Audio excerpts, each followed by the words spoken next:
Two Journeys Ministry with Pastor Andy Davis. Biblical teaching to guide you to spiritual maturity. Now we come to Ruth chapter 3. Ruth seeks Boaz's protection as Kinsman-Redeemer. As we've been seeing in this beautiful little story, the book of Ruth depicts the need that women have for tender-hearted protection and provision from men, and the best character for both a woman and a man to have in that relationship. Ruth is the godly woman who came to Israel to seek refuge under the wings of Almighty God. This is the very expression that Boaz used when he complimented her faith and courage in coming to Israel from her home. Boaz replied, "I've been told all about what you have done for your mother-in-law since the death of your husband, how you left your father and mother and your homeland and came to live with a people you did not know before. May the Lord repay you for what you have done. May you be richly rewarded by the Lord, the God of Israel, under whose wings you have come to take refuge." So God is pictured there like a protective eagle spreading his wings over its young. Jesus himself used this same image concerning his love for Jerusalem in Matthew 23:37. "O Jerusalem, Jerusalem, you who killed the prophets and stoned those sent to you, how often I have longed to gather your children together as a hen gathers her chicks under her wings, but you were not willing." Naomi and Ruth were two helpless widows with no men to care for them, but God cares deeply for the widow, the orphan, the alien, the outcast. In this chapter, the same image is used of Boaz as Kinsman-Redeemer, for Boaz reaches out to him and asks him to protect her and care for her. She says in Ruth 3:9, "Spread the corner of your garment over me, since you are a kinsman-redeemer." This is a beautiful picture of the way a godly husband cares for his wife. He spreads the wings of protection over her so that she can flourish under his care and provision. That's what Ruth 3 is about. Now let's walk through the chapter. Well, the chapter begins with Naomi giving Ruth counsel. Again, the story keeps coming back to Naomi. Though she acted like her life was over when her husband and two sons died, actually she's the human hub of the wheel. She was the one that taught Ruth about the laws concerning gleaning and how the Lord had made provision for poor people in Israel to pick up extras from the harvest. Now, she wants to go the next step, to set her up with a husband through the Kinsman-Redeemer law. As a reminder, in Deuteronomy 25, verse 5 and 6, it says, "If brothers are living together and one of them dies without a son, his widow must not marry outside the family. Her husband's brother shall take her and marry her and fulfill the duty of a brother-in-law to her. The first son she bears shall carry on the name of the dead brother, so that his name will not be blotted out from Israel." So, Naomi's wheels begin to turn, and she hatches a plan to care for Ruth. It says in verses 1 through 5, "One day Naomi, her mother-in-law, said to her, 'My daughter, should I not try to find a home for you where you will be well provided for? Is not Boaz, with whose servant girls you have been, a kinsman of ours?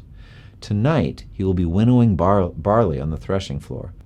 Wash and perfume yourself, and put on your best clothes. Then go down to the threshing floor, but don't let him know you are there until he has finished eating and drinking. When he lies down, note the place where he is lying, then go and uncover his feet and lie down. He will tell you what to do. I'll do whatever you say," Ruth answered. So note the aspects of Naomi's plan. Naomi understands the psychology of a man. He needs to be in a good mood, and this is a festive time, the celebration of a successful harvest. The time is right, so that would be a full stomach, a merry heart, optimistic, happy, satisfied. It's a good time. Secondly, Naomi understands the need for Ruth to be physically attractive. It matters what she's wearing, how she looks, how she smells. Her beauty is a big part of her feminine appeal. Thirdly, Naomi knows that Ruth has to take some initiative. She has to move out, but she still also has to ultimately be the responder and Boaz the leader. Fourth, Naomi understands their culture and the most appropriate way for Ruth to catch his attention. To lie on the threshing floor alone after dark when the man's stomach is full and his heart is merry with wine, that's the most likely scenario for success. So beautifully, we also see Ruth's submissiveness to the counsel of her mother-in-law. Ruth is a yielded woman, ready to take good counsel and put it into practice. It is why we're still talking about her millennia later. If she had been defiant, independent-minded, we would never have heard her name. Look at the last words of Naomi and then Ruth's reply. Verse 4 and 5. When he lies down, note the place where he is lying, then go uncover his feet and lie down. He will tell you what to do. I will do whatever you say, Ruth answered. From submission to her mother-in-law to submission to her future husband, Ruth's beauty is described in 1 Peter 3, verse 3 through 6. There it says, your beauty should not come from outward adornment, such as braided hair and the wearing of gold jewelry and fine clothes. Instead, it should be that of your inner self, the unfading beauty of a gentle and quiet spirit, which is of great worth in God's sight. For this is the way the holy women of the past, who put their hope in God, used to make themselves beautiful. They were submissive to their own husbands, like Sarah, who obeyed Abraham and called him her master. You are her daughters if you do what is right, and do not give way to fear. Next, Ruth and Boaz at the threshing floor. Look at verses 6 through 13. So she went down to the threshing floor and did everything her mother-in-law told her to do. When Boaz had finished eating and drinking and was in good spirits, he went over to lie down at the far end of the grain pile. Ruth approached quietly, uncovered his feet, and lay down. In the middle of the night, something startled the man, and he turned and discovered a woman lying at his feet. Who are you? He asked. I am your servant Ruth, she said. Spread the corner of your garment over me, since you are a kinsman-redeemer. The Lord bless you, my daughter, he replied. This kindness is greater than that which you showed earlier. You have not run after the younger men, whether rich or poor. And now, my daughter, don't be afraid. I will do for you all you ask.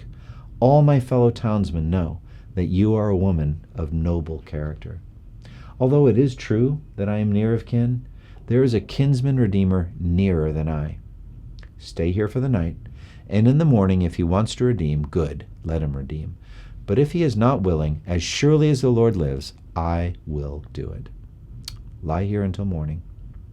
So we see Ruth's obedient spirit, which led to her delightful destiny. Ruth did everything Naomi told her to do, and when the time came, she did everything Boaz told her to do. So Boaz is in good spirits. As I said, it's a festive time. The barley harvest was very good, and it's now safely threshed, and it's in the barns. God's bounty to a sinful people. Remember that the famine had been a judgment by God on his people in the era of the judges. Now Boaz was celebrating the goodness of God and had feasted with his servants. The time now has come for him to meet his future wife at the threshing floor. Now I don't know why Boaz slept on the threshing floor, but Naomi knew he would. He lay down there, unaware of who else was with him. Ruth approached him quietly and uncovered his feet. Now this action was deeply symbolic, a desire on Ruth's part to live with him as a wife. It was also practical.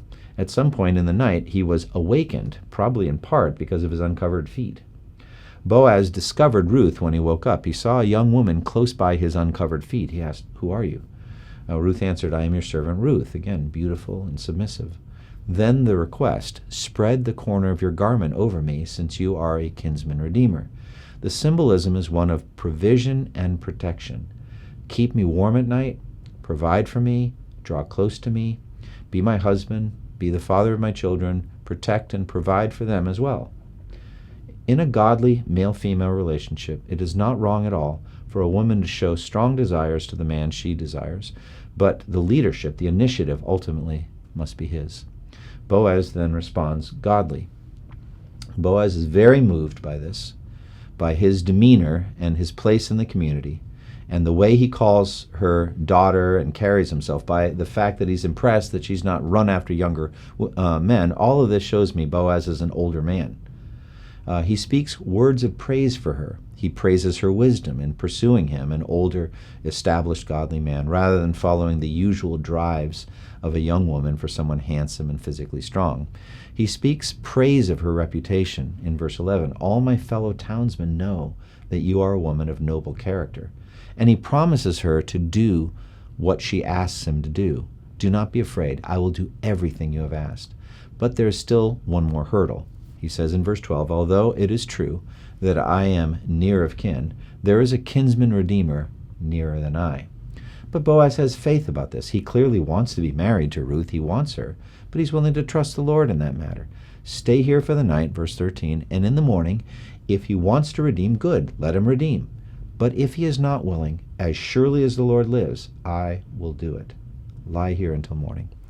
So he also shows concern for Boaz's reputation and for his own.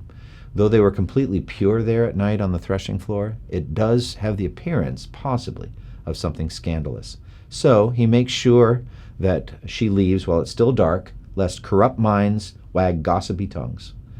But he cannot send her away empty-handed back to Naomi. He gives her 6 measures of barley poured into her shawl, as much as she could easily carry. I like how the chapter ends. Naomi's confidence in Boaz. In verse 18, "Then Naomi said, 'Wait, my daughter, until you find out what happens, for the man will not rest until the matter is settled today.'" So, to all you young men out there, Boaz was a man of stature in that community, in part because of this kind of reputation. He was a man of his word, who could be relied on to carry out what he was committed to do. He wasn't a sluggard. He wasn't a procrastinator. He wasn't a fraud who made fake promises and then later changed his mind. He was a man of action who would know what to do. Now, ultimately, this is a picture of Jesus as our kinsman-redeemer. All of this comes back to a beautiful picture of Jesus as our Savior and our kinsman-redeemer. He gave himself for his bride on the cross, cleansing her from her defilement and from her corruption by his blood. He is the bread of life. He is provision poured into our laps, more than we could ever need. He is our leader who guides us and tells us what to do. He is our bridegroom, the lover of our souls. Under his wings we find refuge, as it says in Psalm 91. Under his wings you will find refuge. His faithfulness will be your shield and rampart. You will not fear the terror of night, nor the arrow that flies by day, nor the pestilence that stalks in the darkness, nor the plague that destroys at midday. At a lesser level, we have depicted here what a godly husband should be for his wife above all, for their children and for the wife's provision, a shelter and a refuge, a strong tower, a bountiful harvest, a captain, a warrior, a tender lover, and a healer. What Jesus is for the church, the husband should seek by the Spirit to be for his wife and children. Stay motivated to grow to spiritual maturity by accessing free biblical content at twojourneys.org. Help others in their spiritual growth by sharing these resources, praying for Two Journeys, and supporting the mission financially by visiting twojourneys.org/donate.